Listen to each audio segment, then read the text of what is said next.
Laserburn by Brian Ansell. Yeah, we're still talking about this. We're doing a month-long retrospective on the earliest days of one of the most influential men in science fiction miniature wargaming, if not miniature wargaming in general. Today we're going to take a look at Advanced Laserburn and Aliens. I'm not going to play any games with this. To be honest with you, it's a little beyond me, and it shows a continuing evolution. Now, I want to walk you through just a couple of things about Advanced Laserburn and Aliens. This original concept by Brian Ansell, and the art is by, it says right here, this was in 1980. The art is by, special thanks to Tony Yates. Well, wouldn't you know it, we've got, Tony Yates? Oh, and Tony Ackland. There we go. Wouldn't you know it, Advanced Laserburn and Aliens is by Tony Ackland, but it's based on the idea by Brian Ansell. So we're going to continue our retrospective and our tribute by looking at one of the first games that he was heavily influenced by his work. And of course, that's his, I would assume, his business partner, if not his good friend. The artwork, once again, is by Tony Ackland. Here we go. Look at that. Look at that guy. Look at that adventurer. That is some classic late 70s, early 80s adventuring, man. I am getting strong Fire and Ice vibes out of this. Oh, it's so good. Now, why am I not going to play any games with advanced rules and five alien races? Well, let's go through. We're going to just this quick flip through. Again, right? Blasters, swords. We are talking serious planetary romance here. And I think there's figures available that look exactly like this on alternativearmies.com, which is where I bought these rules, by the way. And here I'll pause to grab a copy of the figure and show you what the difference is between what winds up being the concept art. Now, as a simple flip through, we're going to take a look at the first thing to be aware of is this is for, 15 millimeter Traveler figures and 25 millimeter Spacefarer. This Laserburn rule set was originally, at least partially, one of the intentions was that as you're playing Traveler and you want a more sophisticated way of playing out the run and gun battles, instead of using the Traveler rules for combat, you could easily convert over to Laserburn and spend 3 or 4 hours shoving lead around a table, rolling dice to resolve, complicated, not even very complicated. If you're robbing the space bank, if you are, raiding one of your rival gang's territories, if you're trying to smuggle things past the space cops, any one of those things, or even like a boarding action on a ship, if you've got the terrain for that, any one of those could be done using Laserburn. Now here we have, but the interesting thing is, this is just like a simple skirmish. You've only got 3 stats. Who goes first? How good are you at shooting? And how good are you at fighting? In the advanced rules, we get some art that, not the kind that, boy, you talk about chainmail bikinis, going up against blasters. Man, I'm really impressed. She must be really impressive. This is probably a personal force field, and she dresses like this to taunt the simps who might come after her. Now, here we are. Character generation. Take a look at this.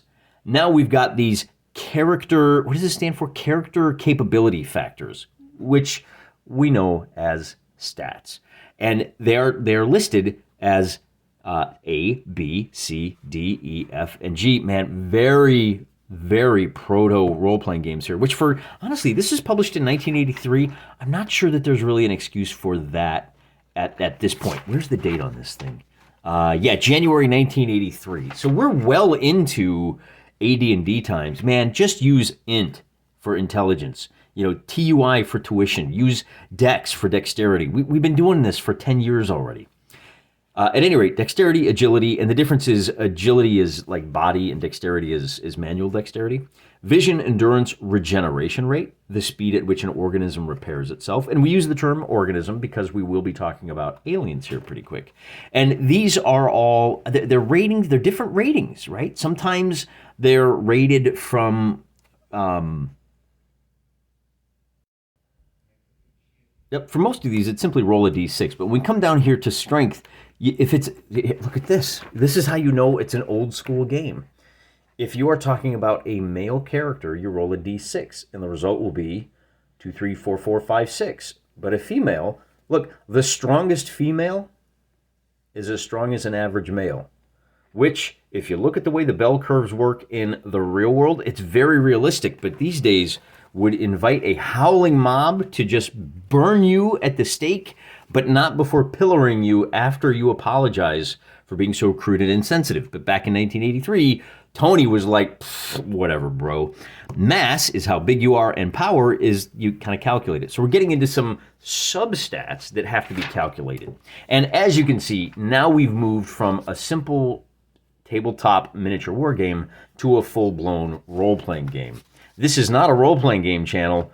But Mr. Wargaming, what about your solo AD&D? Quiet, you in the back. You know that's all we've got time for. And then we get into the concept of endurance and fatigue, which don't appear in the original rules. They do appear in chainmail, and one of the things I don't think I mentioned before is, didn't you get, when we were doing our battle, didn't you get a strong chainmail vibe when you were doing all this cross-referencing with, whether it penetrates and whether you duck back and what kind of injuries, and you have to roll the hit, roll to pierce the armor, roll the wound, roll for hit location, roll for effect. If I didn't have an effect, I might force a duck back. There's like 6 steps to find out what happened. But, by the end of combat turn number 3, it rolls along pretty quick, not gonna lie. All right, so regeneration rate, now we're getting into more of a campaign game where, okay, your guy got blasted. I think we had somebody get chopped in half by a power pike, by this guy right here, the Swiss Guard with the laser pike. See that blue right there? He whacked the guy's leg off, and that put him out of the action. Well, okay, so what's regeneration? A light wound, so here we go. Light wounds heal completely. This is the extent to which an organism may repair itself without medical care. RC1, if you have regeneration 1, the following applies to RC1 are related, see higher regenerative capacities.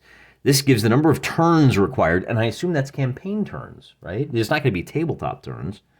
Light wound, 800 turns. Oh, maybe it is. Maybe turns. I don't even know if it identifies how long a turn is in this case. Serious wounds heal completely with an RC of 2. Crazy stuff. The number of turns it takes a serious wound to heal is D6 plus 3 times the number of turns a light wound takes to heal. So, whatever. I'm just quoting chapter and verse at you here. And even here, it even explicitly says, this section is mainly for use in campaign situations. A character's CCFF, oh boy, what was that? CCFF is endurance, is used on the tables below. So a guy with a high average endurance, let's just look at 4, he can run for 250 turns, which means I guess I need to go back and figure out how long a turn is. Because in the original game, old Brian Ansell's like, a turn is as long as you need. I don't know, it's a couple of seconds, or if everybody's creeping around, it could be a couple minutes. I don't know, bro. You figure it out. In other words, I legitimately don't know what these numbers mean. If we assume that a turn, if we take the Dungeons and Dragons, a turn is 10 minutes, that means you can run for 2,500 minutes. Oh, that's a full day before you get to the next fatigue level? That doesn't sound right to me. And then it's 150 turns to get to the next fatigue level. So let's assume this is minutes. You can move at a quick speed for about 6 hours. And then after just another 2.5 hours, you go to the next fatigue level. And then when you want to recuperate, it basically takes longer to recover from one fatigue level to the next, to get from 3. Oh no, it's pretty quick actually. If you're at 3, after 60 minutes, you drop to 35. Of course, if you're wounded, you'll get fatigued a lot quicker. And let's see, is there anything else? Recuperation time is increased if you're wounded, and then regeneration, we kind of fumble our way through. Again, it's really complicated. Like Traveler, we have our technological and cultural background. You got a bunch of guys with spears and pointy sticks and rocks, then, we're talking Paleolithic, Neolithic, and you can, here we go, throw a D100 to find out where he's from if you want to roll for random technological level. And we have a nice little kind of Hammers, Slimers-esque. Our mercenaries have landed with their tanky boys in a backwater. Thatch roof, stone walls, that kind of thing. We now have to worry about equipment capability. Any piece of equipment requires a degree of skill and knowledge to operate it. So if you've got a guy who is of the immediate pre-industrial age, who's trying to use the technology from the first stellar explorations, and these map pretty well to the Traveler tech levels, although I haven't played Traveler, so I'm not an expert at that. But then you have, there's an operational capability. It's easier to use something than it is to maintain it. And it's easier to maintain something than it is to design it. So that gets factored in as well. Look at this. Look at this, brother. All right, we have more skills. This is pretty easy. Skills gained on a chart are the same as the original rules, but now we have, here's chart B, computers, electrosensors, communications, xenotechnology. Look at this. This is some serious Gamma World stuff.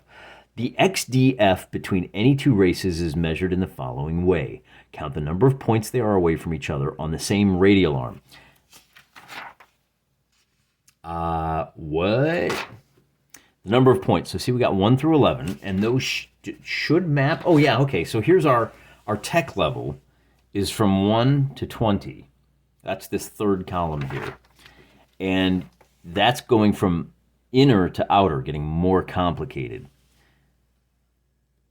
Then count the number of points away from each other on the radial arms they are, multiply that by 2, and add this to the first figure, right? Okay, so if we have a caveman encountering a rocket ship, what is number 10? I'm assuming at the level 12, forget it. It's impossible. Internal combustion engine aircraft. So our caveman from the Paleolithic, well, you know, he's a cave alien. He encounters, that's going to be a difference of 10. Then we count the number of points away from each other on the radial arms they are.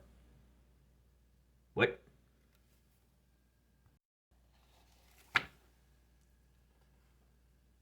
Got it. You got to go back to the races. We'll look at these in a little more detail. The Centulons, see these centaur lion-looking guys? They are at, on the tech, they have society type, tech level 8, SDAC. Humans are here. So we have to go out to 8 and C and compare the difference between those two. 1, 2, 3, 4, 5. Count the number of points they are, right? And then count. So that's a total of 5. Multiply that by 2. So we're up to 10. And then add this to the first figure of 3. So we're up to 13. That's the xenological difference chart. If you have the xenological technology skill, you can reduce that by, I don't know, all skills and applied to the DC.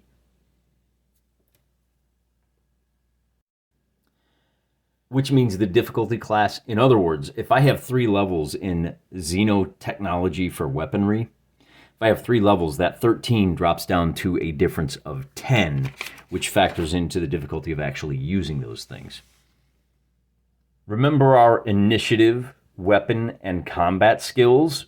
We still haven't quite mastered the concept of parallel descriptions here. Instead of using this chart, you may remember this from a couple of weeks ago, where depending on what your level is, are you a recruit? You're going to have a weapon skill of 80. If you're a hero, your weapon skill will be 180. Now you can calculate that weapon skill by simply adding up the stats, if you will, for A, B, C, and E, and multiplying by 8. A, B, C, and E are going to be intelligence, intuition, dexterity, and vision. That makes a reasonable amount of sense. How smart are you? How good are you at guessing where the guy is going to be? How nimble are you with your fingers? And how good is your vision? Combine those 4, multiply by 8. Remember, these are all going to be D6s. So 4D6 times 8 is going to give you something somewhere in the range of, on average, let's call it 3.5 times 8 is going to be about 40. That's pretty low, actually, now that I think about it. Oh, for conscripts, it's going to be in the 40. But for veterans, you multiply by 10. So it's going to be more in the... let's see, 4 times 3.5 is going to be about 16. Yeah, it's going to be about 150 for veterans, which is reasonable. And if you want a random class, they give you a chart for that too. Constriction and reach. So now we have, are you talking about, oh man, this all just gets extra complicated. Combat, all swords. We're mimicking what Gary Gygax did here, right? What's your physical state for light wounds? All your swords. We have halberds now. We enter spears and pikes. And of course, these can be, for each reach unit, so if we go back and look at the reach on these things, the hit chance modifiers are, the halberds are plus 15, which is what our choppy boy that I showed you earlier, look, he's even got the power axe, would be using. Yeah, so we have expanded across the board. we're getting closer and closer. There is another version of the laser, like the second edition Laserburn called Beam Strike. I'm not familiar with that. I've never read it. I've barely even heard of it. One of my commenters pointed it out to me, so that's kind of nice. Again, with the firing, now we have, well, how tall is the target? Like, and the target is listed in terms of the figure itself. How many millimeters tall is the figure? If you're shooting at a figure that stands, 10 to 20 millimeters high, you're going to be at minus 35. If you're shooting at a giant space worm, it's going to be hard to miss that. And then elect to fire at a specific part of the target. Wow, look at that. And if such a shot should miss, use the table to determine direction and distance the shot misses by. Whoo, lad, what are we playing here, man? And so there's a chance that if you miss, you figure, let me read this because this is hilarious. If part of the target is still within the distance scored on the table, throw a d6. Even scores a hit, and odd misses, right? So here's a target angle you have to worry about. Well, I'm shooting at a guy from this direction. Is he facing that way? That's 45 degrees. That's going to be a factor, right? It's going to make it harder to hit that guy. So you've got even like facing involved here. Again, we are getting into some like 4th edition D&D level stuff. Reaction, before any figure can respond to events, reaction must be made. Now it's D10 times 3, and a success is when the throw is less than the figure's initiative level, which, remember, is going to be a D6 score. All right, so D10 times 3, and you're trying to get less than initiative? Your initiative score in this case is going to be, I didn't look at that. Okay. So if we look at the way you figure your initiative score, instead of being, this makes perfect sense. Our veteran is going to have an initiative score of BD plus 2 times 6 plus 2d6 plus 1. So 8 on average plus another, what is B and D? It's going to be intuition and agility. So can you guess and can you move quick enough to have it make a difference? On average, those will be a 7. The 2d6 will be a 7. So 15 would be typical. And when we talk about whether or not this new and improved initiative score is successful or not, now it makes a lot more sense that you are going to be doing the D10 times 3, trying to get less than that. So as I said, less than a 15 means on a 1 through 5, for a typical veteran, he's going to be successful 50% of the time, which is better than the 33% of the time that we saw before. We have additional firing changes for movement. Well, how fast are you moving? Is the fire moving, and is the target moving? And if the target is weaving or zigzagging, multiply that by 1.5. So, the 40% becomes 60%. If the firer is weaving, multiply the penalty by 2.5. So we like multiplying fractions, right? Additional equipment in here, we've got the difference between swords, broadswords, sabers, rapiers, falchions, double-handed swords, daggers, knives, different kinds of axes, really expanding out the pushing the game to the limit. Artillery, look at that guy. He's got mobile artillery, personal defense, laser shields. This game did include figures for the original Laserburn figures, included totally not Judge Dredd figures, totally not Adeptus Arbites. Electrosensors make it easier to hit. We get into robots, which are They have separate, it's a separate little subsystem that's a lot of fun. And there are like service bots and war bots. The Imperial M5 Robo Cannon. Instead of just having a medical roll of, did I roll a 6? Do I have a medical skill? I need a roll of a 4 or better. Now you've got different kinds of medical kits and different success rates based on your skills. Random course indicator. Look at, so, we've got some bigger and better vehicles, just really complicated stuff. Human variants, including dwarves, which I think we get back to here in a little bit. Yeah, here's a couple of standard robots for you. Here's your maintenance droid. Here's your warbot. Look at him trundling along. You gotta love it. The mutants, the chances of a positive mutation is 2%. Much less in reality. If a player wants to use a mutant, like this creepy looking guy, hey, it looks like the guys that run my country. Without their skin suit on. The player wishes to use a mutant having scored here we go, right? So you can get an intuition plus 3. Ooh, that could be pretty good, man. you may wind up with much higher than 6. Any character that's lost a limb or had it severely damaged may have a prosthetic replacement. They cost 500 credits. These units are no stronger than the organic material, so basically you can buy your way out of that injury. Dwarves, humanoids living on high-gravity planets, space dwarves, evolved to a form resembling the dwarves of Terran, the dwarves of Terran mythology. The typo, I didn't say it wrong. Strength was increased, limbs became heavier and shorter. Hand weapons tend to be of heavier caliber, but shorter length than those used by most humanoids. This suits their build and strength. The following table should be used with dwarf weaponry. Slug pistols. We saw those in the last one. The machine pistol does a little bit better. It's a little easier to hit in short range, about the same in the long range. The dwarves have different hit locations, depending on whether you're hitting them in the arm, which I guess makes sense because of the proportion of their body. Now we talk about the collapse of the empires, not the activities of the Red Redemption, nor such upheavals as the Great Droid War. Echoes of 40K there, right? That eventually brought about the downfall of the empire. It was the pure logistic problems of keeping such a large, centralized organization supplied with raw materials. We head into the dark age of man, the dark space age of man. As Earth weakened its grip, the Lord Knights became more independent and estranged and established their own kingdoms. We've got 9 corporate entities, the 9 major trading organizations, which control all trade and kind of keep things humming along, although not as centrally planned. You've got these 3 big consortiums and then 6 little guys, which creates room for smugglers, traders of the rogue variety. And look, we have an appendix. So now you've got the forces of the Lord Knights and the companies. We got mercenary companies. How fun is that? And then we get to the end, which is our aliens. And again, we've got Froogs, Sithics, Mrrs. So here's our Froogs. We've got Centulons and Thulgs, and a note on weapons. For every point of XDF there is between the manufacturer of weapons race and the race of the user, deduct 5% off the chances to hit. So a human creating something for the Centulon, the Centulon it's very unreliable. It's not engineered to the Centulon's activities. Froogs. Before a Froog can advance towards an enemy, these guys are kind of cowards. A score of 35% or less is required. The opportunity to take cover occurs when advancing. A score of 50% or less is required for them. Do they have any benefit, though? Froog weapons is similar nature to humans, but is superior in accuracy and effect. So they like to hang back and shoot. A race of sniper boys. The Sithics. They remind me a little bit of the Sathar.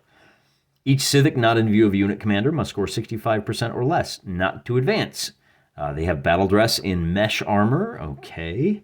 So again, their armor is better. Their weapons are less accurate but more effective. They have a -20 on their to hit, but a +10 on penetration. And then we get to the Murs.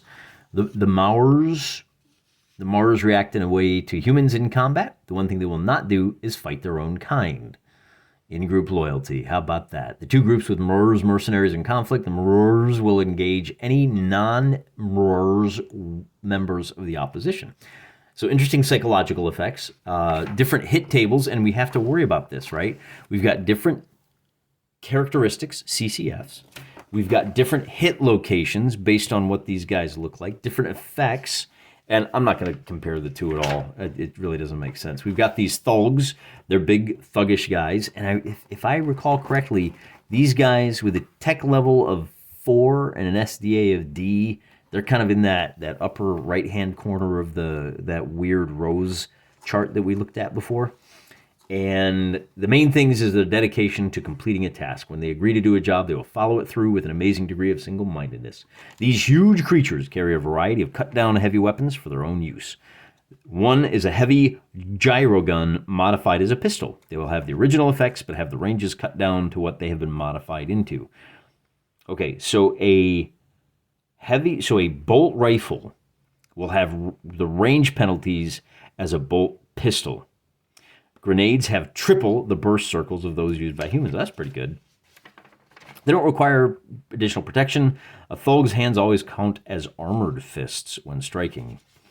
And then, as I said, we've got the Centulons, which are these big tiger-looking guys that have 4 legs that they can attack with. They rarely wear armor. And let's see, anything interesting about these guys real quick? They move quick. They walk at 20 meters. That's twice as fast as humans. Humans run at 20. These guys run at 30, and they can leap 40 meters. 1 turn and 4 must have run for all previous turn, the last half of which must have been in a straight line. In other words, to make that 40-meter leap, they have to have run the previous turn. And again, we're going to wind up with different hit factors. Angle, oh, this is that angle factor. That goes back to that weird rose diagram. And look, we've got arm, upper forebody, lower forebody, foreleg, and main body. So we actually have 2 different body sections for these Centulons. Again, I don't have any of these figures for these aliens, and this all gets well into the skirmish war game. So again, this is where the difference in the body type, if we compare the Thulgs, who are largely humanoid, to the Centulons, who are these centauroids, that's where this really comes into play. A Centulon who is facing in this direction will actually be easier to hit compared to a human, as opposed to a human is easier to hit when he's facing you than when he's turned to the side and, you know, shooting at you all gangster style. So a lot of really interesting technical things in here. It deserves somebody smarter than me and a little more dedicated to the analysis to go through and compare all of the different. I mean, I can tell you that because each of these aliens has a different. You still roll a d6 for all of the abilities, but for example, the Thulgs here, their intelligence, whatever you roll, the highest you can get is a 5 on their intelligence. 2, 2, 2. 3, 4, 5. So they are very likely to be a bit dull. However, their strength, you roll a d6, it's going to be 9, 9, 10, 10, 10, 11. So they are going to be twice as strong as the average human. Like the weakest of these guys is twice as strong. And again, for mass, 8, 8, 9, 9, 10. And endurance, same modifier as GS. I don't know what that means. How good can they see? 1, 2. They don't have great vision. And their agility is just a little better than humans. Remember, humans are 2 through 6. This guy tops out at 7. So that's kind of the difference. That's where the big difference comes into this. And of course, these will have trickle-down effects, second-order effects, as the increased strength will lead to increased mass, or increased endurance will lead to differences in, like, for example, initiative is going to differ. Guys that have better intuition, like these Centulons, have slightly better intuition than humans are going to have slightly better initiative, right? Their intelligence is slightly better.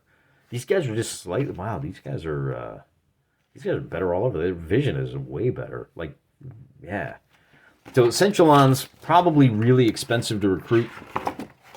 And I didn't see any obvious drawbacks from these guys, except that they never wear armor. So they might be a little more fragile than you expect. But, an interesting look at the history and a guy putting together some rules and trying to account for as much as he possibly can while maintaining playability. We have smoother mechanics that kind of roll all of these into a single modifier. And I'm not going to say that this is a worse way to do it. I'm not going to say what we're doing is better. It's definitely different, and it definitely sets out to, and it manages to achieve different things. And I think, I don't know if I can recommend this to you guys. I don't know if it's worth looking at. But if you're interested in the history of tabletop games and you're looking for, if you're, like me, the kind of guy that just reads rules and thinks about rules the way other people read novels, if you will, then I definitely think this is worth the like $10 at alternativearmies.com, because some interesting stuff going on in here. I don't know how playable it is unless you are really dedicated, and unless you've got a group of friends who are also really dedicated. I'm praying for you.